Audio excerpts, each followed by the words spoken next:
This is Farmer Joe. He grows apples. And this is investment banker John Parker from Goldman Sachs. Good day to you, sir. Howdy, partner. Farmer Joe, have you ever heard of the break-even point? Well, I don't care about a fancy thing called the break-even point. All I want to know is how many apples I have to sell to make money with my business. Well, that's exactly what the break-even point is for, Farmer Joe. So, are you interested in it? Yeah, for sure. Tell me more about it. Alright then. So, first of all, we need to know how much do you charge for an apple? I charge $1 for an apple. Do you eventually know what the production costs of one apple are? Well, a fancy guy like you used to do that math for me. He told me that I spend 50 cents an apple for diesel, pesticides, and labor. But I don't know if I would trust the Harvard guy. Yeah, whatever. So, these are your variable costs per apple. Variable means that if you don't crop any apples, you would have no variable costs. Is that clear to you? Yeah, of course. I'm not dumb. I don't need pesticides or diesel if I don't crop any apples. But what about my tractors? Yeah, we will come to that issue right now. Overheads are, for example, depreciation of your tractor, interests of your bank loans, and other expenses like insurance and, of course, office workers. These are your fixed costs. You have to deal with them no matter whether you crop 1 million apples or just 5.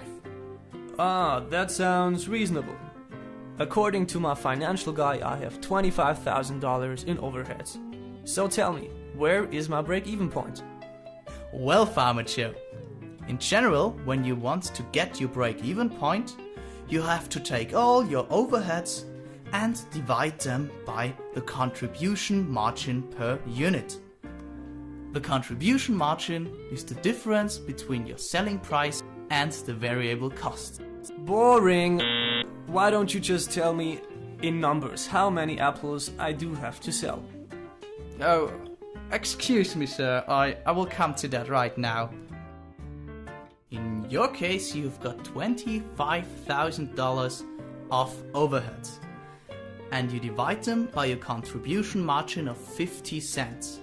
You get this contribution margin because you sell one apple for $1, and you have variable costs of 50 cents for one apple. And when you do all the fancy math, the break-even point equals 50,000 apples.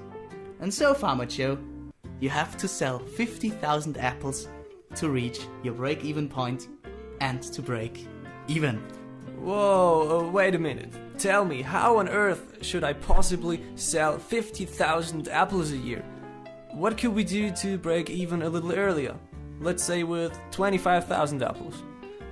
Interesting question, Mr. Joe.